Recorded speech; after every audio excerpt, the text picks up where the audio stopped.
हरे कृष्णा। श्रीमद् भागवतम के छठवें स्कंद के पांचवें अध्याय से हम लोग पाठ कर रहे हैं, जहाँ दक्ष प्रजापति नारद मुनि के ऊपर बड़ा क्रोधित हो गया है। नारद मुनि ने दक्ष प्रजापति के पुत्रों को भक्ति का मार्ग दिखाया और फिर दक्ष प्रजापति के उद्धार करने के लिए नारद मुनि उनके पास गए। लेकिन दक्ष प्रजापति बड़ा क्रोधित है। वो सभी प्रकार के आरोप नारद मुनि के ऊपर लगा रहे हैं और अभद्र व्यवहार कर रहे हैं, लेकिन नारद मुनि उस सब को सहन करते हुए अपनी सेवाएं सुचारू रूप से रखते हैं। श्लोक संख्या 38 से आगे। एवं त्वं निरंकुशो बालानां मतिभिद्धरे प्रस्पार्षदमध्ये चरसि यशोहा निरपत्रपः। प्रथम प्रभु। हरे कृष्ण प्रभु। प्रजापति दक्ष ने आगे कहा, इस तरह अन्य जीवों के प्रति हिंसा करके भी अपने को भगवान विष्णु का पार्षद कहते हुए तुम भगवान को बदनाम कर रहे हो। तुमने व्यर्थ ही अबोध बालकों में संन्यास की प्रवृत्ति उत्पन्न की, इसलिए तुम निर्लज निर्दयी हो। तुम भगवान के निजी संगियों के साथ किस तरह विचरण कर सकते हो? हरे कृष्ण। ये हो गया था। नेक्स्ट। ननु भागवतः नित्यं भूतानुग्रहकातरा ऋते त्वां सौहृदघ्नं वै वैरं करम अवैरिणाम। मोनिका माता जी।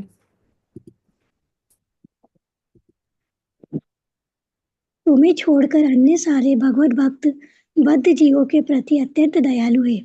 वो दूसरों को लाभ पहुंचाने के इच्छुक रहते हैं। यद्यपि तुम भक्तों का वेश धारण करते हो, किंतु तुम उन लोगों के साथ शत्रुता उत्पन्न करते हो जो तुम्हारे शत्रु नहीं है, या तुम मित्रों के बीच मैत्री छोड़ते हो, वो शत्रुता उत्पन्न करते हो। क्या इन गृहीत कार्यों को करते हुए अपने को भक्त करने से लज्जित नहीं होते? हरे कृष्ण। तो कौन सा साधु अच्छा है? वो साधु अच्छा है जो इंद्रिय भोग में मदद करे। वो साधु अच्छा नहीं है जो इंद्रिय भोग छोड़ने में मदद करे। तो दक्ष यहाँ पर वही बोल रहा है कि एक्चुअली तुम वास्तविक साधु नहीं हो। वास्तविक साधु तो वो अच्छा है जो हमें इंद्रिय भोग के लिए मदद करता, जो हमारे बच्चों को इंद्रिय भोग सिखाता और उसी तरह से हमें आगे बढ़ने की प्रेरणा देता। जैसे मैं आपको एक छोटी सी वीडियो दिखा रहा हूँ। हम्म।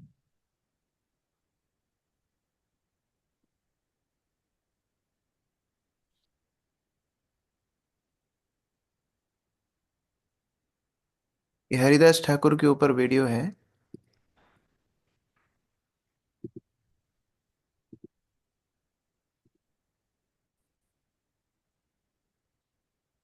इसीलिए तो मैं आपके लिए मुझे एक उपाय बता दीजिए महात्मा जी, मेरा कष्ट दूर कर दीजिए।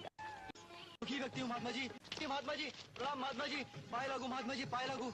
मैं बहुत दुखी व्यक्ति हूँ महात्मा जी। मुझे एक उपाय बता दीजिए महात्मा जी, मेरा कष्ट दूर कर दीजिए।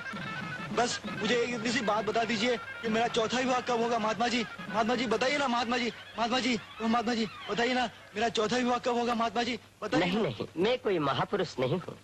भगवान का एक तुच्छ भक्त हूँ, हरि का दास हूँ। कृष्ण प्रेम ही मेरे जीवन का एकमात्र आधार है। क्या बात कर रहे हैं आप? मुझे तो किसी ने बताया कि आप बहुत ही बड़े महापुरुष हैं, इसीलिए तो मैं आपके लिए ये सब क्या करें, आदमी से तो गलती हो ही जाती है। अब आप जा सकते हैं। हरे कृष्णा हरे कृष्णा कृष्ण कृष्ण हरे हरे। अरे बेशर्मो बेवकूफो, मुझे किसी मेरे गिरे के पैर पड़ा दिया, और ये सब सामान घर में काम आएगा। भीख मंगे कहीं के। तू राजा बन जाएगा। अच्छा महाराज, बहुत बड़ा भक्त बन जाएगा। और महाराज और बोलिए। उसके लिए उपाय करना पड़ेगा। करूंगा महाराज, जरूर करूंगा महाराज, आप जो कहेंगे मैं करूंगा। लेकिन ये सारी बातें पूरी होंगी ना? आराधनांग सर्वेशां विष्णु आराधना परम। महाराज, आप जो कुछ भी कर रहे हैं वो भौतिक जगत के लिए भी मंगलमय नहीं है। वास्तविक जीवन का कल्याण तो हरे कृष्ण महामंत्र जप करने से ही होता है। बोलिए हरे कृष्ण। हरे कृष्ण। महाराज, मुझे सब कुछ मालूम है। आप जो कुछ भी करते हैं इस पेट के लिए ही करते हैं, किंतु वास्तविक सुख चाहते हैं, जीवन को सार्थक बनाना चाहते हैं, तो केवल महामंत्र का जप कीजिए। बोलिए प्रेम से हरे कृष्ण हरे कृष्णा हरे कृष्ण कृष्ण कृष्ण कृष्ण हरे हरे हरे हरे हरे राम हरे राम हरे राम हरे राम राम राम राम राम हरे हरे। हरे वास्तविक जो साधु होगा वो भौतिक वस्तु के बारे में बात ही नहीं करेगा। लेकिन यहाँ दक्ष की समझ ही उल्टी है। अरे आपने मेरे बच्चों को वैराग्य का पथ क्यों दिखा दिया? भौतिक ऐश्वर्यों के बारे में बताते तो अच्छा होता। तो आप निर्दयी हैं, आप कठोर हैं। अमित प्रभु। हरे कृष्ण प्रभु जी, दंडवत प्रणाम। तात्पर्य: श्री नारद मुनि की गुरु शिष्य परंपरा के सेवकों की ऐसी निंदाओं को सहन करना पड़ेगा। हम कृष्ण भावनावत आंदोलन के माध्यम से दृढ़ नियामक सिद्धांतों का पालन करते हुए युवाओं को भक्त बनने तथा भगवत धाम वापस जाने के लिए प्रशिक्षित करने का प्रयास कर रहे हैं। किंतु हमारी सेवा की प्रशंसा न तो भारत में की जाती है, न ही पाश्चात्य देशों में, जहां हम इस कृष्ण भावनावत आंदोलन का विस्तार करने का प्रयास कर रहे हैं। भारत में तो जाति से ब्राह्मण हैं, वे लोग कृष्ण भावनामृत आंदोलन के शत्रु बन चुके हैं, क्योंकि हम विदेशियों को, जो कि म्लेच्छ तथा यवन माने जाते हैं, ब्राह्मण पद तक ऊपर उठाते हैं। हम उन्हें तपस्या का प्रशिक्षण देते हैं और उनका यज्ञोपवीत संस्कार करके उन्हें ब्राह्मण के रूप में मान्यता प्रदान करते हैं। इस प्रकार भारत के ब्राह्मण जाति के लोग पाश्चात्य जगत में हमारे कार्यकलापों से अत्यधिक अप्रसन्न हैं। पश्चिम में भी जो युवा इस आंदोलन में शामिल होते हैं, उनके माता पिता भी हमारे शत्रु बन गए हैं। शत्रु बनना हमारा कार्य नहीं है, किंतु यह विधि ही ऐसी है कि अभक्त गण हमारे प्रति सदैव शत्रु भाव रखेंगे। फिर भी जैसा कि शास्त्रों में कहा गया है, भक्त को सहिष्णु तथा दयालु दोनों ही होना चाहिए। प्रचार कार्य में रत भक्तगणों को अज्ञानी जनों द्वारा आरोपित होने के लिए तैयार रहना चाहिए। फिर भी उन्हें पतित बद्ध जीवों के प्रति अत्यंत दयालु रहना चाहिए। यदि श्री नारद मुनि की गुरु शिष्य परंपरा का कोई व्यक्ति अपना कर्तव्य पालन करता है, तो उसकी सेवा अवश्य ही मान्य होगी। जैसा कि श्रीमद् भगवद गीता में भगवान श्री कृष्ण कहते हैं, यह इदम परमम गुह्या मद भक्ते विश्व भी धास्यति भक्ति मयि पराम कृत्वा मामे वेश्यत्य संशय न च तस्मान् मनुष्येषु कश्चिन्मे प्रिय कृतम भविता न च मे तस्मादन्यः प्रियतरो भुवि। जो व्यक्ति भक्तों को यह परम रहस्य बताता है कि वह शुद्ध भक्ति को प्राप्त करता है और अंत में वह मेरे पास वापस आता है, इस संसार में उसकी अपेक्षा कोई अन्य सेवक न तो मुझे अधिक प्रिय है और न कभी होगा।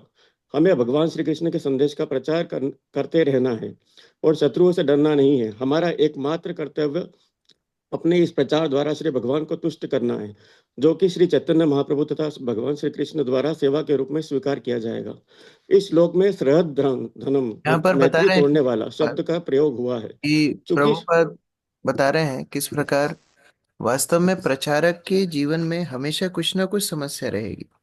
जो भारतीय हैं उनको लगता है कि ये अमेरिकी संस्था है, जो अमेरिका के लोग हैं उनको लगता है ये भारतीय संस्था है, रशियंस को लगता है ये अमेरिकन संस्था है, यूक्रेनियन को लगता है कि ये रशिया की संस्था है, रशिया को लगता है ये यूक्रेनियन की संस्था है, पाकिस्तानियों को लगता है कि इंडिया का प्रचार कर रहे हैं। हर जगह कुछ ना कुछ समस्या। बांग्लादेश में लगता है कि इंडिया वाले हैं, इंडिया में लगता है कि बांग्लादेशी घुस गए हैं। तो हर तरह से इस्कॉन के प्रचार में, कृष्ण भक्ति के प्रचार में कुछ ना कुछ समस्या तो आएंगी ही। लेकिन भक्त को चैतन्य महाप्रभु के आदेश को याद रखना होता है। तृणादपि सुनीचेना तरोरिवा सहिष्णुना अमानी न मान देना कीर्तन्या सदा हरि। वास्तव में अगर भक्ति में शक्ति लेना है तो ये श्लोक को हमेशा स्मरण रखना चाहिए, अपने व्यवहार में उतारना चाहिए।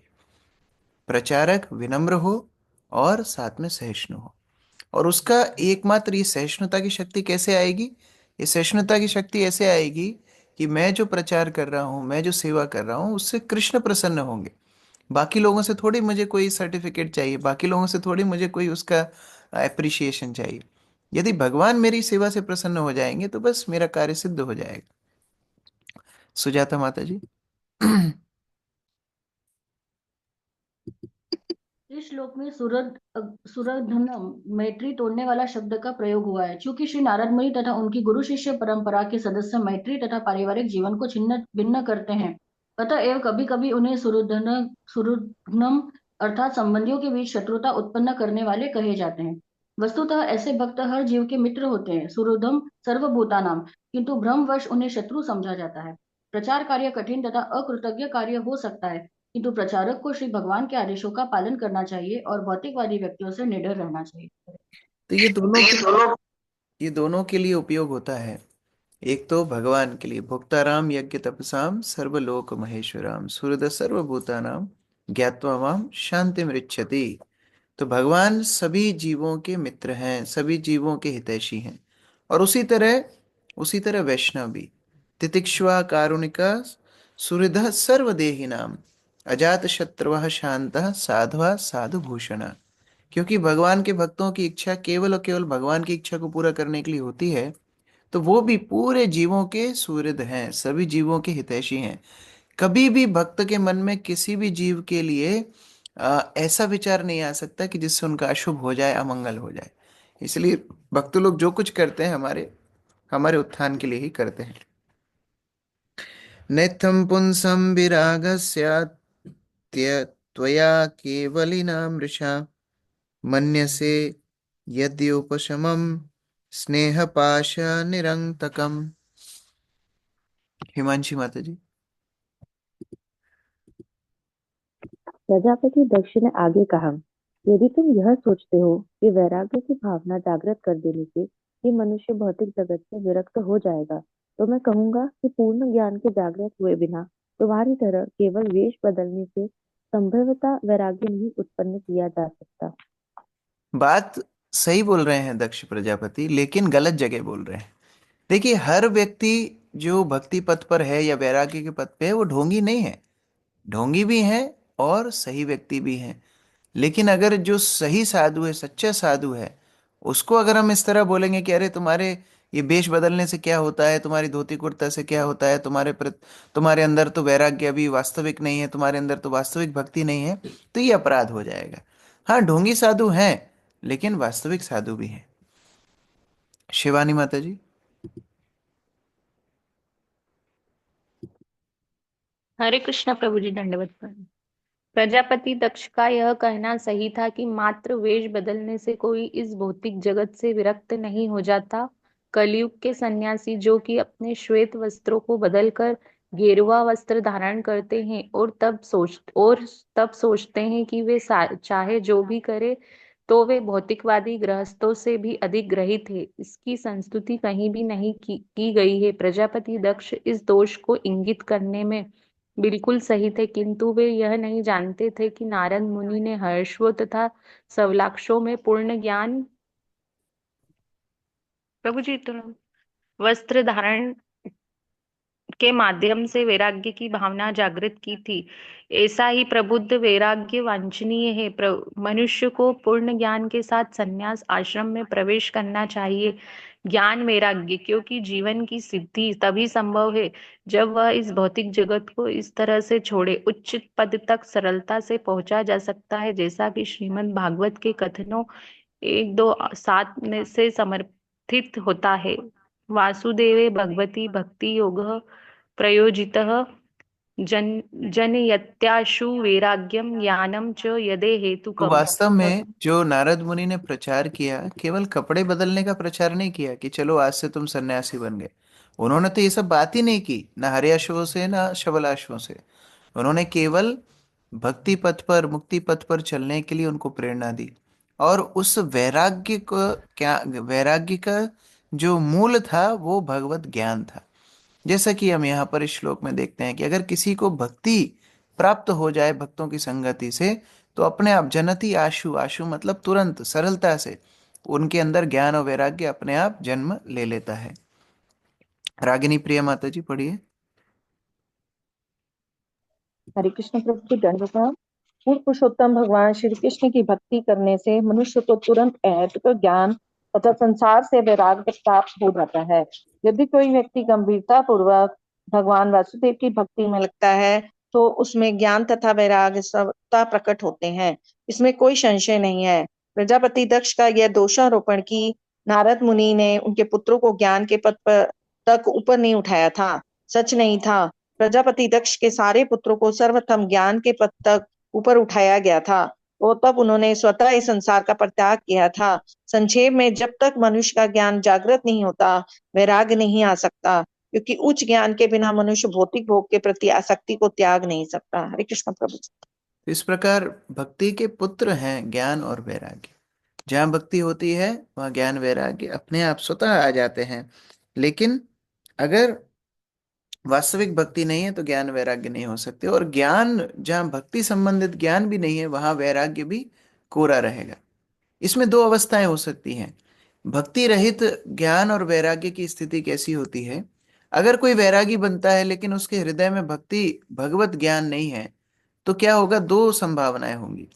या तो वो पाखंडी होगा, बाहर से वो वैराग्य दिखाएगा लेकिन अंदर से विषय विषय वासनाएं होंगी, मिथ्याचारी होगा। या फिर दूसरा, वो तमोगुण के ग्रसित अपने शरीर को अनर्गल अनर्गल वो कष्ट देता रहेगा। कोई बाल नोचता है, कोई नग्न घूमता है, कोई चट्टानों में बैठा रहता है, कोई क्या क्या करता है। लेकिन अगर भगवत भक्ति नहीं है तो उस तपस्या का फल क्या, उस वैराग्य का फल क्या? आराधितो यदि हरिम तपसा किम, न आराधितो यदि हरिम तो तपसा किम। अगर आप भगवान हरि की आराधना कर रहे हो तो तपस्या का क्या लाभ है? क्योंकि भक्ति से ही अपने आप ज्ञान वैराग्य आ जाएंगे। और ना आराधितो यदि हरिम तो तपस्या किम, और यदि भगवान हरि की भक्ति नहीं कर रहे हो तो तपस्या उखाड़ भी क्या लेगी? तो इस प्रकार से यहाँ पर ज्ञान और वैराग्य का मुख्य उद्देश्य क्या है? भगवत भक्ति। नानुभूय न जानाति पुमान् विषय तीक्ष्णताम्, निर्विद्यते स्वयं तस्मान् न तथा भिन्न धी परई। रेखा माता जी पढ़िए। निस्संदेह भौतिक भोग ही सभी दुखों का कारण है, किंतु कोई इसे तब तक नहीं छोड़ पाता जब तक वह स्वयं यह अनुभव नहीं कर लेता यह कितना कष्टप्रद है। इसलिए मनुष्य को तथाकथित भौतिक भोग में रहने देना चाहिए, साथ ही साथ उसे इस मिथ्या भौतिक सुख के कष्ट का अनुभव करने के ज्ञान में प्रगति करते रहने देना चाहिए। तब अन्यों की सहायता के बिना ही वह भौतिक भोग को ग्रहण कर पाएगा। जिनके मन अन्य द्वारा परिवर्तित किए जाते हैं वे उतने विरक्त नहीं होते जितने के निजी अनुभव वाले व्यक्ति। हरे कृष्ण। दक्ष बोल रहा है, अरे मान लो आग है। दक्ष की जो बात है उदाहरण से समझते हैं। मान लो आग है, तो आग में व्यक्ति को जलने दो, तभी तो उसको समझ में आएगा आग जलाती है। उसको बता क्यों रहे हो आप? जब तक वो जलेगा नहीं तब तक उसको समझ में नहीं आएगी। ये तो मूर्खता हो गई। व्यक्ति, सबसे बुद्धिमान व्यक्ति सुन के सीख जाता है। करके सीखने वाला द्वितीय श्रेणी का है, और जो करके बना सीखे वो निम्न श्रेणी का है। तो इस प्रकार दक्ष बोल रहा है, अरे थोड़ा भौतिक संसार में लात खाने दो ना, तब उसको ज्ञान आएगा, आपके बताने से थोड़ी आएगा। तो ये सारे तर्क आप प्रचार में सुनोगे, जो कुछ यहाँ पर दक्ष बोल रहा है। अनिकेत प्रभु। तात्पर्य, यह कहा जाता है कि जब तक स्त्री गर्भवती नहीं होती वह शिशु को जन्म देने के कष्ट को नहीं समझ सकती। बंध्या ही बुझीबे प्रसव वेदना। बंध्या शब्द का अर्थ है बांझ औरत। ऐसी स्त्री शिशु को जन्म नहीं दे सकती तो भला वह प्रसव पीड़ा को कैसे अनुभव कर सकती है? प्रजापति दक्ष की विचारधारा के अनुसार स्त्री को पहले गर्भवती होना चाहिए और तब शिशु प्रसव की पीड़ा का अनुभव करना चाहिए। तब यदि वह बुद्धिमती है तो वह पुनः गर्भवती नहीं होना चाहेगी, किंतु वास्तव में यह तथ्य नहीं है। यौन सुख इतना प्रबल होता है कि स्त्री गर्भवती हो जाती है और शिशु जन्म के समय कष्ट पाती है, किंतु अपने इस अनुभव के बावजूद वह पुनः गर्भवती होती है। प्रजापति दक्ष की विचारधारा के अनुसार मनुष्य को पहले भौतिक भोग में अपने को लिप्त करना चाहिए, जिससे ऐसे भोग के कष्ट का अनुभव करने के बाद वह स्वतः विरक्त बन जाएगा। किंतु भौतिक प्रकृति इतनी प्रबल है कि मनुष्य पग पग पर कष्ट भोगने पर भी भोग करने के अपने प्रयासों को बंद नहीं करेगा। तृप्यंती नेह कृपणा बहु दुख भाजा। ऐसी स्थिति में जब तक नारद मुनि जैसे भक्त की या गुरु शिष्य परंपरा में उनके सेवक की संगति प्राप्त नहीं होती, मनुष्य की सुप्त वैराग्य भावना को जागृत नहीं किया जा सकता। यह तथ्य नहीं है कि चूंकि भौतिक भोग में अनेक कष्टप्रद स्थितियां निहित होती है इसलिए मनुष्य स्वतः विरक्त हो जाएगा। मनुष्य को नारद मुनि जैसे भक्त के आशीर्वाद की आवश्यकता होती है, तभी वह भौतिक जगत के प्रति अपनी आसक्ति से विरक्त हो सकता है। कृष्ण भावनामृत आंदोलन के तरुण तरुणियों ने भौतिक भोग की भावना का परित्याग किसी अभ्यास से नहीं किया, अपितु श्री चैतन्य महाप्रभु एवं उनके सेवकों की कृपा से किया है। हरे कृष्ण। तो आज तक कौन सा ऐसा व्यक्ति है जिसने खूब भोग किया और उस भोग से उसकी विरक्ति हो गई? कोई ऐसा व्यक्ति नहीं है। हाँ, भोग के पदार्थ जरूर व्यक्ति बदलते रहते हैं। मान लो कोई बहुत सारे गुलाब जामुन खा लिया हो तो फिर वो नमकीन मांगेगा, फिर नमकीन खाने के बाद फिर दूसरी मिठाई मांगेगा। विरक्ति एक पदार्थ से हो सकती है, लेकिन जो भोग करने की इच्छा है उससे विरक्ति कैसे आएगी? ये तो वास्तव में बार बार कष्ट भोगने के बाद भी व्यक्ति इस विरक्ति को नहीं प्राप्त करता है। एकमात्र विरक्ति प्राप्त करने के लिए उपाय क्या है? कृष्ण भक्तों की संगति। शुद्ध भक्त की आचार्य की संगति जब मिल जाती है, अपने आप वो भक्ति के बल से ज्ञान और वैराग्य जागृत हो जाता है। और प्रभुपाद कितनी विनम्रता से लिख रहे हैं, यहाँ पर बोल रहे हैं कृष्ण भावनामृत आंदोलन में तरुण तरुणियां अर्थात यूथ हैं, युवक हैं, जिनके अंदर इच्छाएं इतनी प्रबल होती हैं, आकर्षण इतना प्रबल होता है, फिर भी वो सारी भौतिक वासनाएं छोड़ करके कृष्ण भक्ति में लग गए। क्या ये चमत्कार नहीं है? ये चमत्कार कोई अभ्यास से नहीं हुआ, कोई ट्रेनिंग से नहीं हुआ, कोई बहुत बड़े बड़े नशा मुक्ति केंद्रों से नहीं हुआ। ये केवल और केवल श्री चैतन्य महाप्रभु और उनके अनुयायी, उनके सेवक यानी शिल प्रभुपाद के माध्यम से हुआ। तो इस प्रकार शुद्ध भक्तों की यदि कृपा मिलती है तो सांसारिक वस्तुओं के प्रति वैराग्य अपने आप जागृत हो जाता है। यन्नस्त्वं कर्म साधनां साधूनां ग्रहमेदिनां कृत कृत्वानसि दुर्मशं विपर्यंतं मर्षितम्।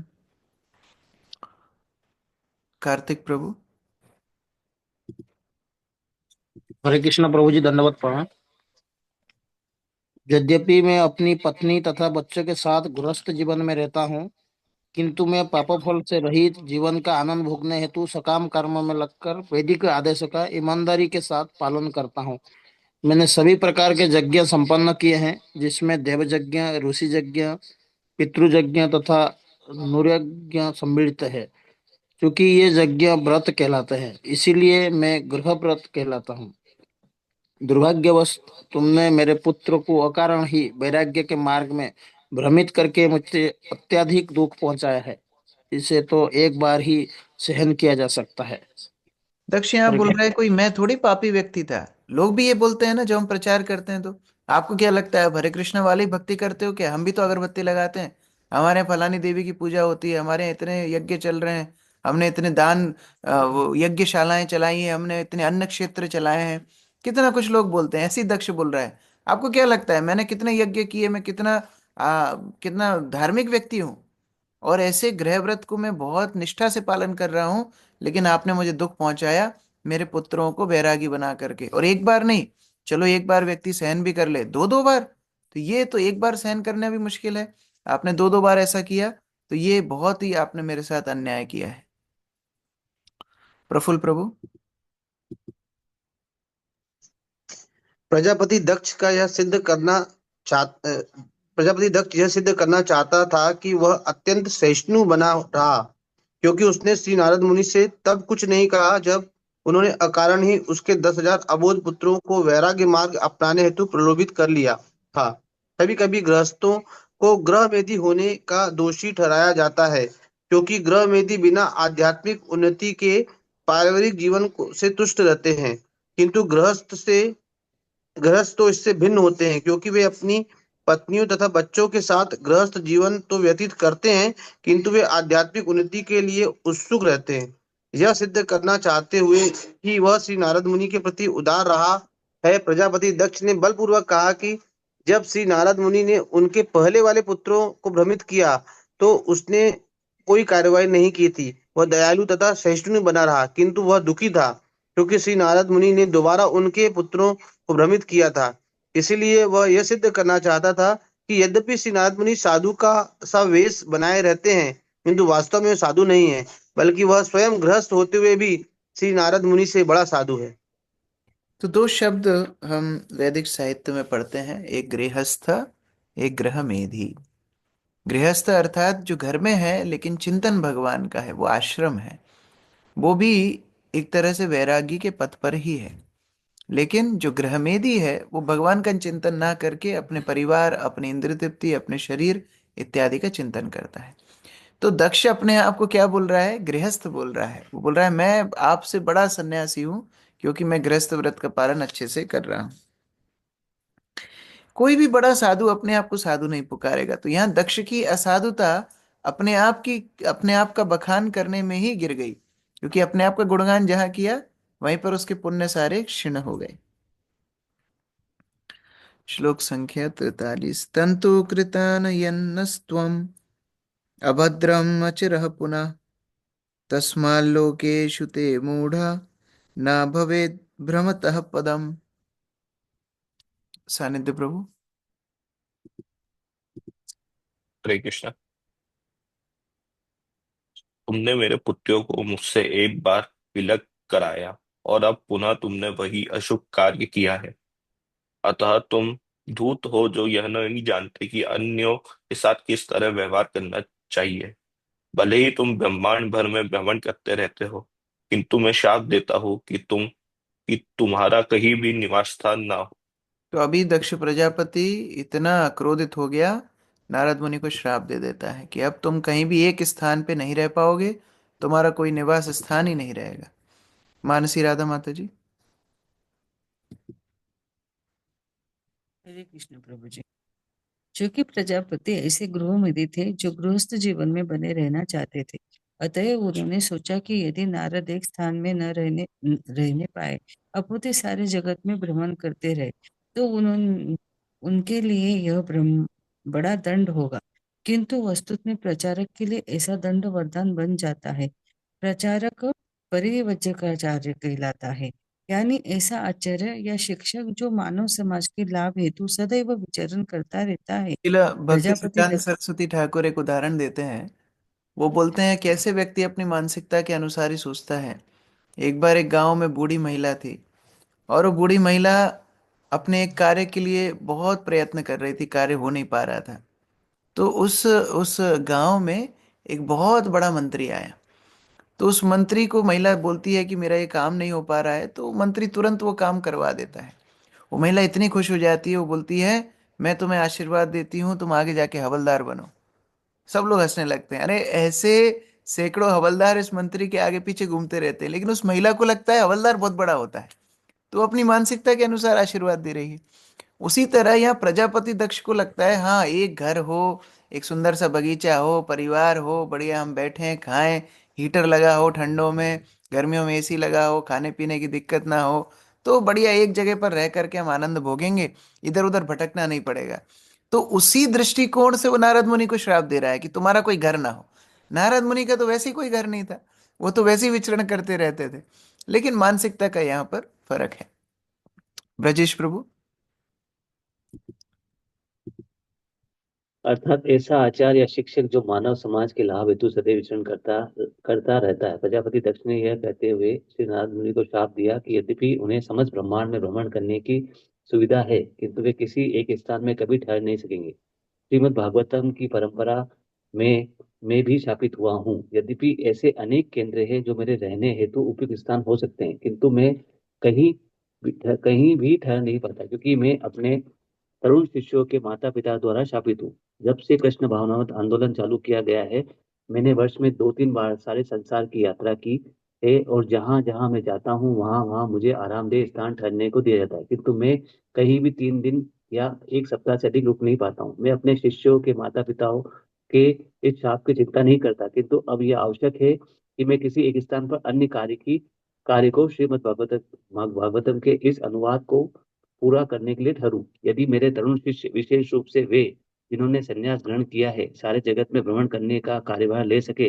तो मेरे लिए संभव हो सकता है कि मैं माता पिताओं का यह शाप इन तरुण प्रचारकों पर अंतरित कर सकूं। तब मैं सुविधापूर्वक एक स्थान पर अनुवाद का कार्य करने हेतु बैठ सकूंगा। हरे कृष्ण प्रभु। प्रभुपाद बोल रहे हैं मुझे भी श्राप लगा है मेरे अनुयायियों के माता पिताओं का, वो भी श्राप दे रहे हैं मुझे, इसलिए मैं एक स्थान पे नहीं रह पा रहा हूँ। इतने सुंदर सुंदर मंदिर इस्कॉन के हैं, लेकिन वास्तव में प्रभुपाद को एक स्थान में 3-4 दिन से ज़्यादा नहीं रह पाते थे, और प्रचार करने के लिए हमेशा भ्रमण करते थे। उस समय पर जब प्रभुपाद की आयु 75-80 वर्ष की थी, और उस समय पर अभी अभी तो बहुत सुविधाएं हो गई हैं, बिजनेस क्लास, फर्स्ट क्लास, क्या क्या तो भी सुविधाएं हो गई हैं, प्लेन में भी। लेकिन उस समय भी इकोनॉमी क्लास में प्रभुपाद बैठ करके ट्रैवल करते, जैसे एक बस में भी ज़्यादा जगह होती है इकोनॉमी क्लास की सीट से, और एक एक फ्लाइट में 16 घंटा 17 घंटा बैठना, जेट लैग इत्यादि सब सहन करते हुए प्रभुपाद प्रचार में लगे रहते थे। प्रभुपाद बोल रहे हैं लेकिन अब मेरी एक इच्छा है कि मैं श्रीमद् भागवत का अनुवाद पूरा करूं। ये श्रीमद् भागवत का अनुवाद प्रभुपाद को बहुत प्रिय था। इस्कॉन शुरू होने के पहले प्रभुपाद ने भागवत का अनुवाद शुरू किया, और अंतिम दिन अंतिम क्षण शैया तक प्रभुपाद ने श्रीमद् भागवत का अनुवाद किया। ये श्रीमद् भागवत का अनुवाद उनकी एक विशेष विशेष सेवा है पूरे विश्व के लिए। तो वो ये बोल रहे हैं कि अगर मेरे शिष्य प्रचार करने लगें, वो विशेषता जो सन्यास ग्रहण किए हैं, वो लोग अगर प्रचार कार्य के लिए भ्रमण करने लगे तो जो श्राप मुझे माता पिताओं से मिला है वो श्राप मैं उनको दे दूंगा और एक स्थान में बैठ के भागवत पढ़ूंगा। वास्तव में वो श्राप श्राप नहीं है, वो एक ब्लेसिंग ही है, एक अनुकंपा ही है। साधु को एक स्थान पर नहीं ठहरना चाहिए। हम लोग जब छोटे थे हम सुनते थे, साधु और पानी अगर एक जगह पर ठहरेगा तो सड़ जाएगा। तो साधु को चलते रहना चाहिए, अलग अलग जगह विचरण करके प्रचार करना चाहिए। इस तरह शिल प्रभुपाद अपने अनुयायियों से अपेक्षा कर रहे हैं। श्री शुक उवाच प्रतिजाग्राह तद्भाडं नारदा साधु संवतः एतावान् साधुवादो हि तितिक्षेश्वरः स्वयं। अब देखो, यद्यपि दक्ष कितना ही असाधु कहे, कितना ही धोखेबाज कहे, कितना ही अलग अलग तरह से अपशब्द बोले, लेकिन सुखदेव गोस्वामी जो परम वैष्णव महाभागवत हैं, जिनको संसार से पूर्ण रूप से विरक्ति है, उनकी आंखों में नारद मुनि साधु हैं। वो नारद को साधु यहां पर कह करके पुकार रहे हैं। दक्ष प्रजापति के वचनों का क्या मूल्य है जो सुखदेव गोस्वामी साक्षात नारद मुनि को साधु पुकार रहे हैं। शोभा माता जी पढ़िए।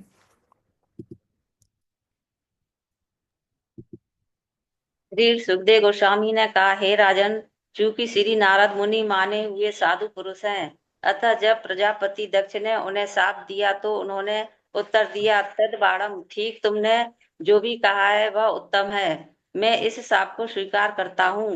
वे चाहते तो उलटकर प्रजापति दक्ष को शाप दे सकते थे, किंतु उन्होंने कोई प्रतिवाद नहीं किया, क्योंकि वे सहिष्णु तथा दयालु साधु हैं। हरे कृष्णा। बराबरी से लड़ना, जवाब देना, अपशब्द बोलना, स्पर्धा करना, ये साधु की निशानी नहीं है। साधु के पास बहुत सारे कार्य हैं जो उसे गुरु की प्रसन्नता के लिए, कृष्ण की प्रसन्नता के लिए करना है। इसलिए वो अपने समय को बचा करके सहिष्णुता, सहिष्णुता एक बल है, सहन करता है और आगे बढ़ता है। ये साधु का बहुत बड़ा लक्षण है। तो यहाँ पर नारद मुनि यद्यपि इतने शक्तिशाली हैं कि किसी भी श्राप को काट सकते हैं, लेकिन वहाँ बड़े विनीत भाव से, ठीक है तुम्हारे मन को कष्ट लगा है, मैं तुम्हारे श्राप को स्वीकार करता हूँ, और वो स्वीकार करके अपने प्रचार कार्य को यथावत शील नारद मुनि रखते हैं। अर्जुन प्रभु पढ़िए। तात्पर्य, जैसा कि श्रीमद् भागवतम में कहा गया है, तितिक्षव कारुणिका सूर्य सर्वदेहिनाम अजात शत्रवः शांता साधव साधु भूषणा। साधु के लक्षण ये है कि वह सहिष्णु, दयालु तथा सभी जीवों के प्रति मैत्रीपूर्ण होता है। उसका कोई शत्रु नहीं होता, वह शांत होता है, वह शास्त्रों का पालन करता है और उसके सारे गुण उदात्त होते हैं। क्योंकि श्री नारद मुनि सर्वाधिक उच्च साधु या भक्त है, अतः उन्होंने प्रजापति दक्ष का उद्धार करने हेतु उस शाप को मौन भाव से सह लिया। श्री चैतन्य महाप्रभु ने अपने सारे भक्तों को इसी सिद्धांत की शिक्षा दी है। नृणादपि सुदीचेन तरोरपि सहिष्णुना अमानिना माननेन कीर्तनीय सदा हरि। मनुष्य को चाहिए कि अपने आप को रास्ते के तिनके से भी तुच्छ समझकर मन में विनम्र भाव से श्री भगवान के पवित्र नाम का कीर्तन करे। उसे वृक्ष से भी अधिक सहनशील होना चाहिए, मिथ्या प्रतिष्ठा के भाव से रहित होना चाहिए तथा दूसरों को आदर देने हेतु तैयार रहना चाहिए। ऐसी मनोदशा में वह श्री भगवान के पवित्र नाम का कीर्तन निरंतर कर सकता है। जो व्यक्ति श्री चैतन्य महाप्रभु के आदेशों का पालन करते हुए संसार भर में या समस्त ब्रह्मांड में श्री भगवान की महिमा का प्रचार करता है, उसे घास या तिनके से भी अधिक विनम्र तथा वृक्ष से भी अधिक सहनशील होना चाहिए, क्योंकि प्रचारक आरामदेह जीवन नहीं बिता सकता। निसंदेह प्रचारक को अनेक अवरोधों का सामना करना पड़ता है। वह कभी कभी न केवल शापित होता है, अपितु उसे शारीरिक चोटें भी सहनी पड़ती है। उदाहरणार्थ, जब नित्यानंद प्रभु जगाई तथा बधाई नामक दो उचक्के भाइयों के पास कृष्ण भावनामृत का प्रचार करने गए, तो उन्होंने उन्हें चोट पहुंचाई, जिससे उनके सिर से खून बहने लगा था। फिर भी उन्होंने सहिष्णुता पूर्वक उन दोनों उच्चकों का उद्धार किया, जिससे वे पूर्ण वैष्णव बन गए। प्रचारक का यही कर्तव्य है। ईसा मसीह को तो सूली पर भी चढ़ना पड़ा था, अतः श्री नारद मुनि को दिया गया शाप अधिक आश्चर्यप्रद नहीं था और उन्होंने उसे सह लिया। श्री प्रभुपाद बोल रहे हैं, प्रचार का कार्य आराम का काम नहीं है कि हम बैठे, हमने प्रवचन दिया और फिर हम अपने सम्मान को बटोर के इधर उधर जाने लगे। नहीं, ये प्रचारक का काम बड़ा सहिष्णुता का कार्य है। कई बार लोग सम्मान देंगे, कई बार लोग निंदा भी करेंगे, और निंदा तो ठीक है, कई बार शारीरिक चोटें भी पहुंचा सकते हैं।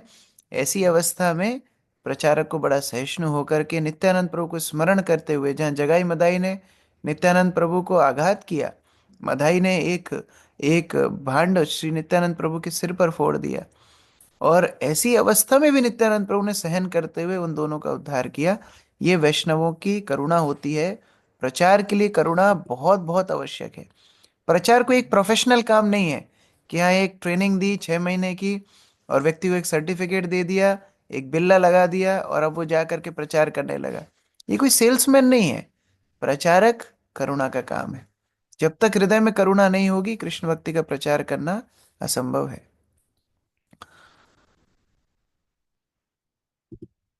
ओजस्विनी माता जी।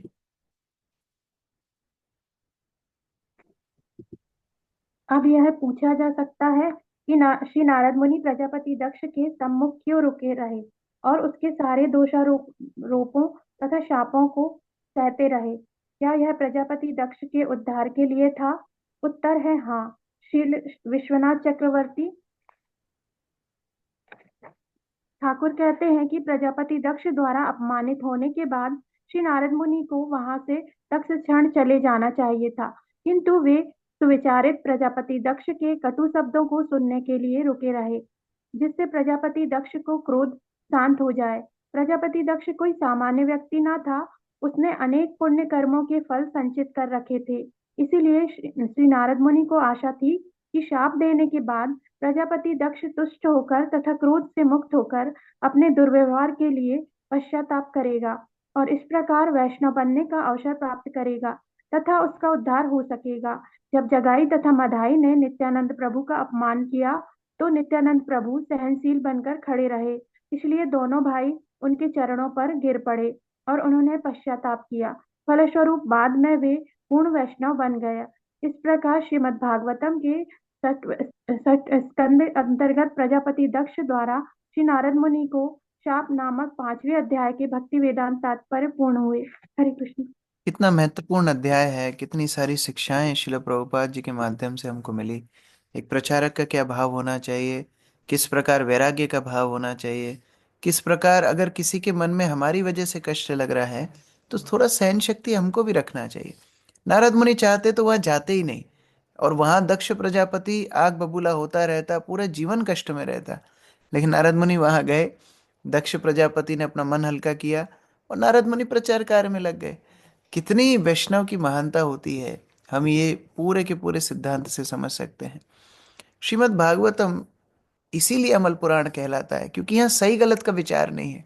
कोई और पुराण होता, कोई और धर्मशास्त्र होता तो बोलता अरे दक्ष गलत है। दक्ष भी सही है, नारद भी सही है, दोनों ही सही है। अब लड़ाई सही और सही के बीच में है। तो यहाँ पर नारद मुनि ने अपना कार्य किया, लेकिन सहिष्णुता से दक्ष की बात को सुना, सहन किया और आगे बढ़े। यहाँ दक्ष प्रजापति भी शांत हो गए और अभी शांत भाव से आगे भगवान की सेवा में भी वो रत रहे। अगर शायद नारद मुनि ये अवसर ना देते तो दक्ष भगवान की सेवा ही छोड़ देता। तो ये सारी बातें हमारे लिए बड़ी शिक्षाप्रद है। हम भक्तों के समुदाय में रहते हैं, कितनी सहन शक्ति, कितनी विनम्रता, कितनी उदारता हमारे हृदय में रहनी चाहिए, भागवत ये शिक्षाएं हमें देती है। हरे कृष्णा। ग्रंथराज श्रीमद् भागवतम की जय, श्रील प्रभुपाद की जय। तो यहाँ पर फिर कुछ भक्त लोग आए हैं, दूसरा बैच, वो सुंदर सुंदर डिवोटीज यहाँ पर आए हैं। स्वयं मंगला आरती अटेंड करने के बाद यहाँ पर हम लोग साथ में भागवत पढ़ रहे हैं।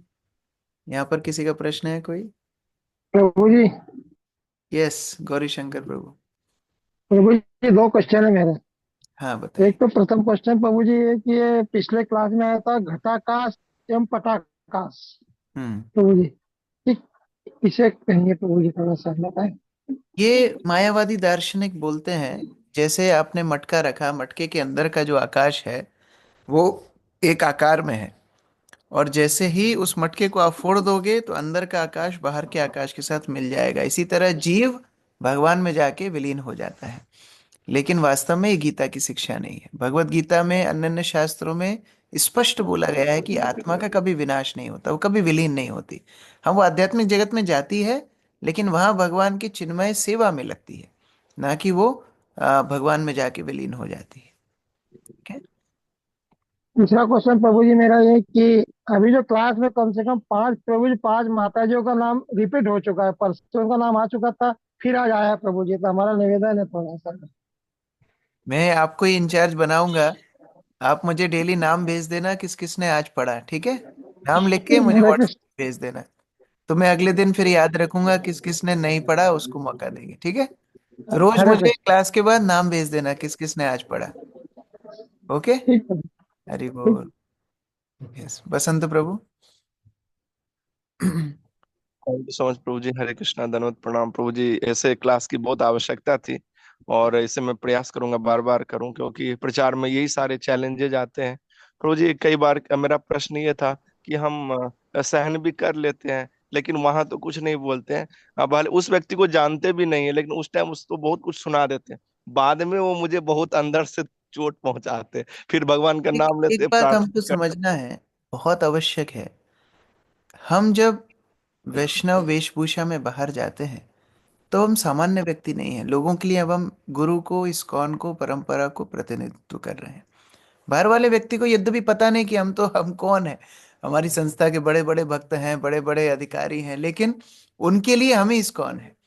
तो हमारा हर व्यवहार, हमारा शिष्टाचार उनके लिए इस्कॉन की एक इमेज क्रिएट करता है। ये सोच करके हमको संयम रखना चाहिए। हम बहुत कुछ सुना सकते हैं, हम माराकुटी भी कर सकते हैं, हम बहुत बलवान हैं, लेकिन उसमें हम भगवान का, गुरु का नाम खराब कर जाएंगे। इसलिए सहन करना चाहिए।